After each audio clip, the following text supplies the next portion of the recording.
Numericals करते हैं Ohm's law के, ध्यान दीजिए फर्स्ट क्वेश्चन से। फर्स्ट क्वेश्चन कह रहा है potential difference of 200 volt is maintained across the conductor of resistance 100 ohms. 200 volt एक कंडक्टर है, उसका रेजिस्टेंस है 100 ओम्स। आपने पोटेंशियल डिफरेंस लगाया 200 वोल्ट्स का। Number of electron passing through it in 1 second. सबसे पहले करंट निकालोगे, ओम्स लॉ लगा के करंट निकालो। करंट हो गया V बाय R, कितना आ गया 2 एम्पियर। 2 एम्पियर का करंट पास कर रहा है। फिर क्या करोगे, I is equal to Q by T। Time 1 second बोला है, तो चार्ज कितना हुआ, चार्ज हुआ करंट इंटू टाइम, तो चार्ज हो गया 2 into 1 that is 2 coulomb. Number निकालना है, Ne इज इक्वल टू 2, तो N कितना हुआ 2 upon 1.6 into 10 to power minus 19। 2 upon 1.6 into 10 to power minus 19, 20 by 16, 20 by 16 हो गया 5 by 4, 1.25 into 10 to the power 19 electrons. 1.25 into 10 to power 19 electrons in 1 second, a option. ठीक है जी, आ जाते हैं नेक्स्ट क्वेश्चन पे। सेकेंड क्वेश्चन, सेकेंड कह रहा है a wire of resistance 10 ohms is stretched to twice its original length। आपको क्या बोल रहा है, न्यू रेजिस्टेंस निकालो। सेम क्वेश्चन जो किया था, ओरिजिनल रेजिस्टेंस कितना है 10 ohms, न्यू रेजिस्टेंस नहीं पता, original length L, new length 2L, original area A, new area I don't know. सबसे पहले volume constant A1 L1 equal to A2 L2, तो A2 कितना हुआ A into L upon 2L, मतलब A by 2। Area हो गया A by 2। So अब original resistance that is 10 ohms is equal to rho L by A, new resistance rho 2L by A by 2, यह आ गया 4 times rho L by A, मतलब 4 times 10, result आया 40 ohms। So new resistance आ गया 40 ohm। Calculate its new resistance, also explain the effect on resistivity। There will be no effect on resistivity, no effect on resistivity because it is independent of length and area. Length और area पे क्या होगा, independent. ठीक है जी, ये हो गया question number 2। आ जाते हैं थर्ड पे। A wire of resistance 10 ohms is stretched bye twice. Bye twice का मतलब क्या हुआ, लेंथ को कर दिया डबल से बढ़ा दिया। R1 आपके पास है 10 ohms, R2 अननोन है, original length L, new length L bye twice बढ़ाया तो 2L बढ़ा दिया, तो न्यू लेंथ हो गया 3L। Original area A, new area unknown. पहले क्या लगाओगे, volume conserve, A1 L1 equal to A2 L2। So A2 आपके पास हुआ A into L upon 3L, माने A बाय 3। तो एरिया हो गया 1/3 ऑफ ओरिजिनल। नाउ रेजिस्टेंस की बात करें, सो R is equal to R1 यानी 10 ohm is equal to row L by A। R2 ये हो गया रो 3L अपॉन A by 3, माने 9 times rho L by A, मतलब 9 टाइम्स 10, आंसर हुआ 90 ohms। No effect on resistivity, no effect on resistivity, effect on resistivity because it's independent of length and area। Length और area इस पे क्या होता है, वो इंडिपेंडेंट, इसीलिए रेजिस्टिविटी पे कोई चेंज नहीं होगा। ठीक है, नेक्स्ट फोर्थ।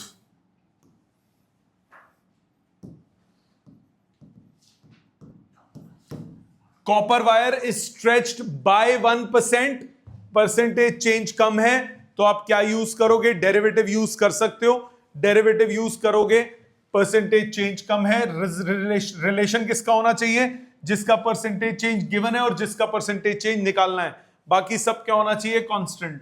आपके पास है R is equal to rho L by A. R variable है विच इज परसेंटेज चेंज जिसका हमें निकालना है, लेंथ का परसेंटेज चेंज गिवन है, एरिया इज ऑल्सो वेरिएबल। सबसे पहले इसको हटाओगे, area into length is volume, so area हो गया वॉल्यूम अपॉन लेंथ, तो रेजिस्टेंस आपके पास बन गया rho L square by volume, ये रेजिस्टेंस हो गया। नाउ इसको डिफरेंशिएट कीजिए, differentiating both sides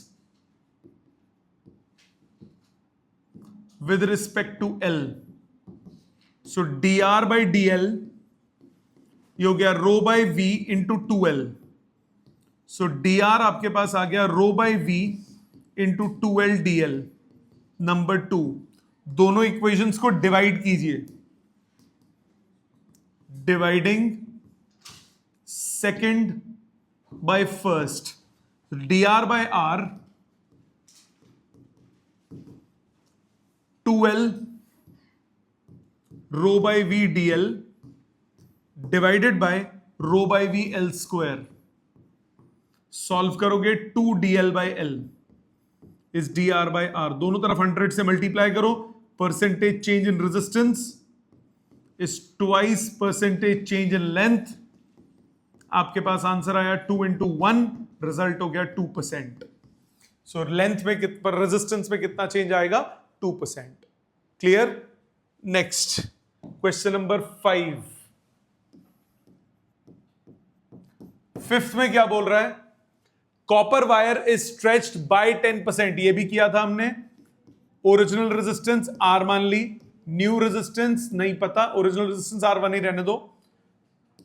original length L, new length L plus 10% of L, मतलब 1.1 L। ठीक है, न्यू लेंथ हो गई 1.1 L। Original area A, new area unknown, so A1 L1 equal to A2 L2, so A into L is A2 into 1.1 L, so A2 आपके पास आ गया A upon 1.1, area upon 1.1 हो गया न्यू एरिया। अब resistance पे आओ, original resistance है rho L by A, new resistance हुआ rho into 1.1 L upon A upon 1.1, मतलब 1.1 का square rho L by A, मतलब 1.21 R1, ये हो गया न्यू रेजिस्टेंस। आपको परसेंटेज चेंज चाहिए, परसेंटेज चेंज का मतलब होता है change upon original multiplied by 100, ये हुआ R2 bye R1 minus 1 into 100, मतलब 1.21 माइनस 1 इंटू 100, रिजल्ट आया 21%। So there will be an increase of 21%। ठीक है, आ जाते हैं क्वेश्चन नंबर 6 पे।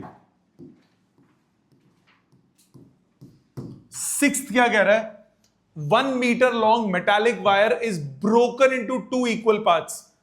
ब्रोकन, काटा है, तोड़ा है, तोड़ा है तो एरिया ऑफ क्रॉस सेक्शन पे फर्क नहीं पड़ेगा। दबाते, कंप्रेस करते तो एरिया मोटा हो जाता, स्ट्रेच करते हैं तो एरिया कम होता है, बट कट करने पे, वायर के आगे दूसरी वायर लगाने पे एरिया ऑफ क्रॉस सेक्शन पे फर्क नहीं पड़ेगा। सो 2 अनइक्वल पार्ट्स। ओके, एक 1 मीटर वायर है, उसको 2 हिस्सों में डिवाइड कर दिया, ये 2 हिस्सों में डिवाइड कर दिया, एक की लेंथ को मान लिया x, एक क्या हो जाएगी 1 minus x, isn't it. Unequal parts में डिवाइड कर दिया मैंने, एक इसको नाम दे देता हूं P, इसको नाम दे देता हूं Q। The part P is uniformly extended into another wire R, the length of R is twice that of P।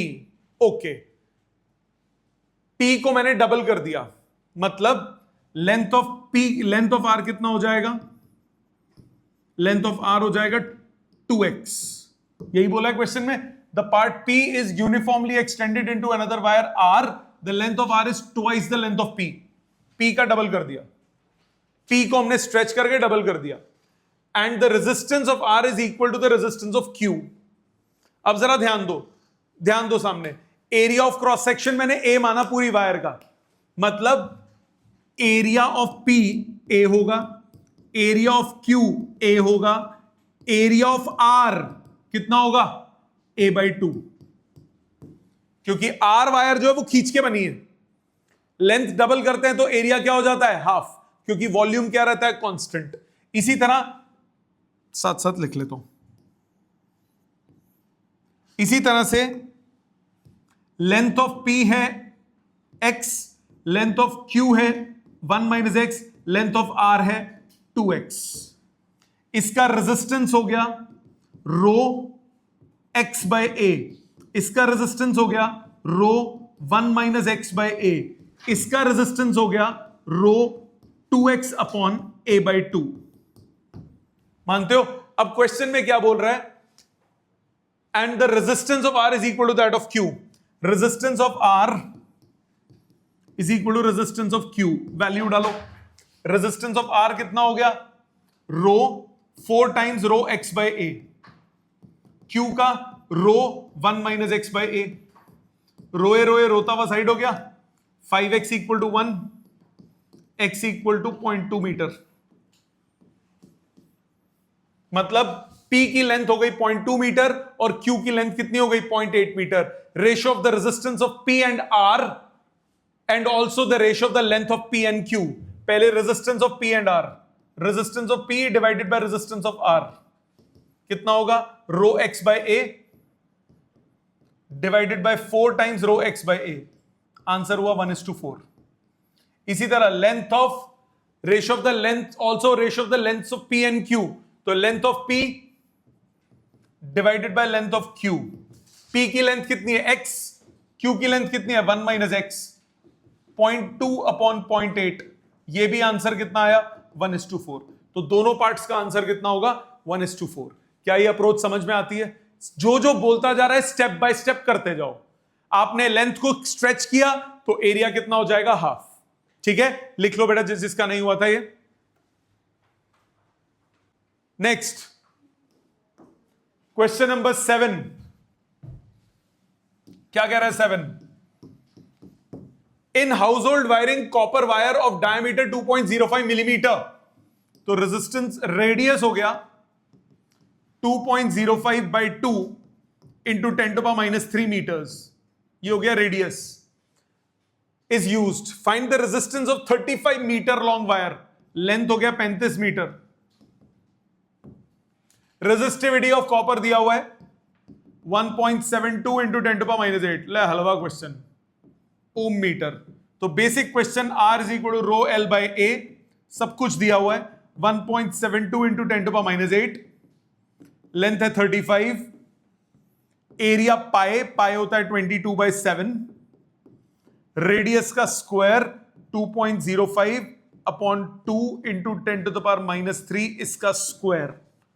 तो ये गंदी सी भयावह सी कैलकुलेशन बनेगी, इसका आंसर निकाल लेंगे आप। लॉजिकली क्लियर है कैसे हुआ? आ जाते हैं 8th पे। A uniform copper wire of mass इतना kg carries a current of 1 ampere when 1.7 volt is applied across it। 1.7 volt apply किया तो 1 एम्पियर करंट है, तो रेजिस्टेंस कितना हो गया 1.7/1, मतलब 1.7 ohms। Calculate its length and area of cross section. Okay, ध्यान दो, लेंथ और एरिया निकालना है। ध्यान देना बेटा, रेजिस्टिविटी दी हुई है, रेजिस्टिविटी दी हुई है, ध्यान देना बेटे। 1.7 is equal to rho L/A। 1.7 is equal to rho की वैल्यू 1.7 इंटू 10⁻8 L/A। 1.7 कट गया, L आ गया 10⁸ टाइम्स एरिया। पहली इक्वेशन रखो, कैसी लग रही है देखने में? मास दिया हुआ है, डेंसिटी दिया हुआ है, वॉल्यूम क्या होता है? डेंसिटी होता है मास अपॉन वॉल्यूम, डेंसिटी होता है मास अपॉन वॉल्यूम, तो वॉल्यूम हो गया मास अपॉन डेंसिटी। मास कितना दिया हुआ है वायर का? 2.23 into 10⁻³ divided by density 8.92 into 10⁻³। 4 से जा रहा सीधा सीधा, 1/4 इंटू 10⁻⁻6 मीटर क्यूब। ये हो गया वॉल्यूम। वॉल्यूम क्या होता है? Area into length. दो इक्वेशन, दो वेरिएबल्स। एरिया, लेंथ की वैल्यू पुट करो। एरिया का स्क्वायर इंटू 10⁸ इज 1/4 इंटू 10⁻⁻6। मैंने फर्स्ट इक्वेशन से वैल्यू डाली। सो एरिया का स्क्वायर हो गया 1/4 इंटू 10⁻⁻8 से 14। एरिया हो गया half into 10⁻⁻7 metre square. Area हो गया 0.5 इंटू 10⁻⁻7, मतलब 5 इंटू 10⁻⁸। और लेंथ कितना आ गया? इसको 10⁸ से मल्टीप्लाई करो, 5 मीटर। समझ में आ गई बात? आगे क्या बोला? If the wire is uniformly stretch to double its length, if length is doubled, if length is doubled, area becomes half, and hence resistance becomes 4 times। तो न्यू रेजिस्टेंस हो जाएगा 4 times original resistance. Original resistance है 1.7, 17 दूनी 34 दूनी 68, 6.8 ohms। So new resistance हो गया 6.8 ohms। Got it? समझ में आ गई सबको बात? ये था क्वेश्चन नंबर 8। आ जाते हैं 9th पे। 9th में क्या बोल रहा है? Resistivity of material of conductor varies along its length. Resistivity change हो रही है, तो क्या लगेगा? स्मॉल एलिमेंट का लोगे और इंटीग्रेशन करोगे। Resistivity of the material of the conductor of uniform cross section varies along its length as rho is equal to rho naught into 1 plus alpha x। Expression for resistance निकालना है। ये एक element consider कर लिया dx length का at a distance x। Resistance of small element, resistance of small element dr कितना हो गया? Rho dx by area. मानते हो? Rho dx by area. Rho की वैल्यू क्या दी है? Rho not into 1 plus alpha x, rho not into 1 plus alpha x dx upon area. Total resistance निकालना, integrate rho not by area constant, integration 1 plus alpha x dx, limit 0 से l तक। So rho not by area constant, integrate करो 1 का integration x 0 to l, alpha x का integration x square by 2 0 to l, upper limit minus lower limit, rho not by area l plus half alpha l square. Answer समझ में आ गई? Easy है ना? Next question number 10। 10th बोल रहा है the resistance of wire is R ohms, it is melted and stretched to n times its original length. मतलब volume constant रखा है, stretch to n times its original length, its new resistance will be n square. If length becomes n times, then area becomes 1 by n times. Therefore resistance becomes n square times. Clear? Easy? 11th क्या कह रहा है? 11th, the masses of the 3 wires of copper are in the ratio 1:3:5. Lengths are in the ratio 5:3:1. The ratio of the resistance, masses दिया हुआ है, resistance क्या होता है? Rho L by area। आपको लेंथ दिया हुआ है और मास की फॉर्म में दिया है, एरिया नहीं दिया। तो सबसे पहले एरिया को हटाओगे। कॉपर बोला है तो डेंसिटी कांस्टेंट होगी। डेंसिटी क्या होता है? Mass upon volume. डेंसिटी क्या होता है? Mass upon volume. तो डेंसिटी होता है, density is mass upon volume. तो वॉल्यूम कितना हुआ? Mass upon density. Mass volume क्या होता है? Area into length. Mass upon density. तो एरिया कितना होगा, रो एल बाय एरिया की value mass upon density into length. मानते हो? तो आपके पास रेजिस्टेंस हो गई rho L square D by mass. क्या यहां तक कोई दिक्कत? प्लीज ध्यान देना, मासेस का रेशियो दिया हुआ है, लेंथ का रेशियो दिया है, रेशियो ऑफ द रेजिस्टेंस। रो और डी कांस्टेंट है, R1 is to R2 is to R3, L1 square upon M1 is to L2 square upon M2 is to L3 square upon M3। मानते हो कि नहीं? मानते हो? कोई दिक्कत तो नहीं? बेटे रुक जाओ, समझ लो पहले। अब जरा ध्यान दो, आपको L1 is to L2, उसको लिखा रहने देते हैं, वो साइड में ना रफ में पड़ा रहेगा। ये डेंसिटी का गेम खेला मैंने। लेंथ का L1 is to L2 is to L3 कितना दिया हुआ है? 5 is to 3 is to 1। ठीक है, तो L1 is to L2 is to L3, तो L1 कितना हुआ? 5/9 टाइम्स टोटल। L2 कितना हुआ? 3/9 टाइम्स टोटल। L3 क्या हुआ? 1/9 टाइम्स टोटल। ठीक है, मानते हो? रेशियो में अगर लूंगा तो L1 स्क्वायर, L2 स्क्वायर और L3 स्क्वायर का रेशियो क्या आएगा? 25:9:1, इजंट इट? सो इसका रेशियो कितना हुआ? 25:9:1, और मासेस का रेशियो कितना है? 1:3:5। मानते हो? कोई दिक्कत? 3 से 9 कट रहा है। पूरी इक्वेशन को किससे मल्टीप्लाई करेंगे? 5 से, ताकि फ्रैक्शंस खत्म हो जाए। तो ये प्रोपोर्शन किसके बराबर आया? 125:15:1। आंसर आ गया 125:15:1। ऑप्शन हो गया डी। समझ में आई बात? तो लेंथ के स्क्वायर्स का रेशो और मास का डायरेक्ट रेशो, दोनों को क्या कर दिया? डिवाइड कर दिया। रेशो है तो डिनोमिनेटर रिमूव करना पड़ेगा। ठीक, समझ में आ गए?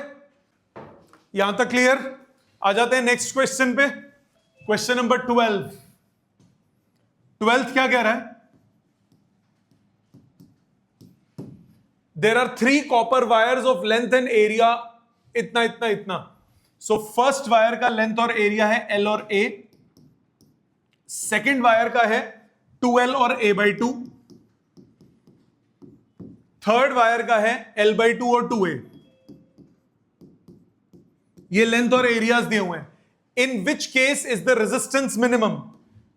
रेजिस्टेंस किस पे डिपेंड करता है? L upon area. तो फर्स्ट वाले का रेशियो कितना हुआ? L/A। इसका कितना हुआ? 2L/A/2, मतलब 4 टाइम्स L/A। तीसरे का कितना हुआ? L/4A। सो ये वायर 1, ये वायर 2, ये वायर 3, सेम मटेरियल है, कॉपर है, तो रो सबका सेम होगा, रेजिस्टिविटी सबकी सेम होगी। सो L/A सबसे ज्यादा किसका है? सेकंड वाले का। तो सेकंड वायर की रेजिस्टेंस सबसे ज्यादा होगी, उससे कम किसकी? फर्स्ट वाले की, और सबसे कम किसकी? थर्ड वाले की। सो क्या बोल रहा है? In which cases is the resistance minimum? It is same for all. No, wire of cross sectional area 2A। Minimum बोला, बिल्कुल ठीक, बंदर ऑप्शन। ठीक है, इसमें ये मिस हो गया, A/2 लिख लो इसको, wire of cross sectional area A/2। ठीक है, समझ में आ गई बात? आ जाते हैं लास्ट क्वेश्चन पे। The following table gives the length of 3 copper wires, their diameters and the applied potential difference across their ends. Okay, length, diameter और वोल्टेज दिया हुआ है। लेंथ, डायमीटर और वोल्टेज दिया है। The magnitude of electric field within them. सामने ध्यान दो,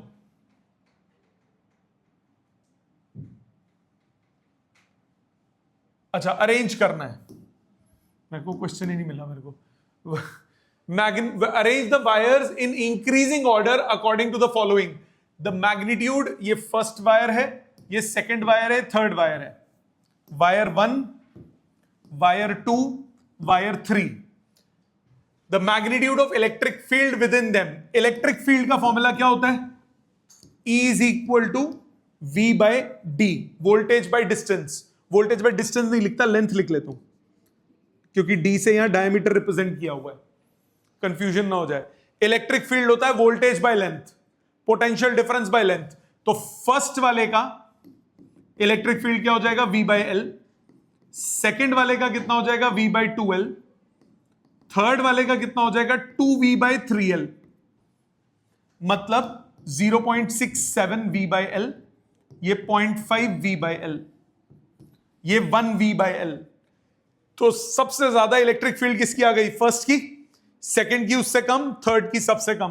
तो फर्स्ट की इलेक्ट्रिक फील्ड सबसे ज्यादा, सेकंड की उससे कम, थर्ड की उससे कम। अब इसमें इंक्रीजिंग बोला था डिक्रीजिंग बोला था, नहीं थर्ड और second. E1 greater than E3 greater than E2, हाँ डिक्रीजिंग बोला था इंक्रीजिंग बोला था, इंक्रीजिंग बोला था। तो सबसे छोटी किसकी, E2 की, उससे बड़ी E3 की, सबसे बड़ी E1 की, इंक्रीजिंग ऑर्डर। ठीक है। Second, drift speed. Drift speed के लिए क्या करते हो, ड्रिफ्ट स्पीड के लिए क्या करोगे, पोटेंशियल डिफरेंस की टर्म्स में drift velocity E tau by m into voltage by length. अब I is equal to NEVD नहीं निकल लगेगा, क्योंकि I नहीं पता आपको, जो गिवन डाटा है उससे करोगे। तो इधर क्या हो जाएगा, फर्स्ट वाले में ड्रिफ्ट स्पीड क्या हो जाएगा, E टाउ बाय m तो सबके लिए कांस्टेंट है, V बाय एल। सेकेंड वाले की ड्रिफ्ट स्पीड क्या हो जाएगी, E tau by m into V by 2L। Third वाले की कितनी हो जाएगी, E tau by m into 2V by 3L। Same आ गया जो इसका था, एग्जैक्ट सिमिलर प्रोसेस चल रहा है। तो आंसर क्या आएगा इसका भी, E2 less than E3 less than E1। तो फर्स्ट की सबसे हाईएस्ट, उससे कम थर्ड की, सबसे कम सेकंड की। आ जाते हैं थर्ड पार्ट पे। थर्ड पार्ट में बोल रहा है current density with in them. Current density की अगर बात करें, करंट डेंसिटी क्या होता है, एनईवीडी। करंट डेंसिटी क्या होता है, एनईवीडी होता है कि नहीं होता। तो जो इफेक्ट वीडी का होगा, सेम इफेक्ट किसका होगा, करंट डेंसिटी। तो तीनों का आंसर सेम है, तीनों पार्ट्स का आंसर सेम है, एरिया पे डिपेंडेंट ही नहीं है कुछ भी। मैग्नीट्यूड ऑफ इलेक्ट्रिक फील्ड भी एरिया पे डिपेंडेंट नहीं है, ड्रिफ्ट स्पीड भी एरिया पे डिपेंडेंट नहीं है, और वो भी करंट डेंसिटी भी एरिया पे डिपेंडेंट नहीं है, करंट पर यूनिट एरिया। आप चाहो देखो, करंट पर यूनिट एरिया को एनईवीडी की जगह आप लॉजिकली भी सोच सकते हो, दूसरे तरीके से भी, आई अपॉन एरिया। आई अपॉन एरिया, आई को लिखो V बाय R। वो एक्सपेक्ट कर रहा है, आप ऐसे करो, हम क्यों करें, पागल है क्या, हम सीधा एनईवीडी क्यों ना लगाएं, क्योंकि हम वीडी का इफेक्ट देख चुके हैं। अब आप एरिया वेरिया का वहां पे आ जाता ना इफेक्ट, तो वो ये यूज हो जाता, पर हम बिना उसके भी कर सकते हैं। तो आप सीधा बोलोगे करंट डेंसिटी सेकंड की सबसे कम, उससे ज्यादा करंट डेंसिटी थर्ड की, और सबसे ज्यादा करंट डेंसिटी फर्स्ट की। समझ में आ गई बात। तो इस तरह के क्वेश्चंस ये आपको रिपीट करने, जो जो आपके डाउट्स थे, कोई दिक्कत आए क्लास में पूछिए। Thank you very much.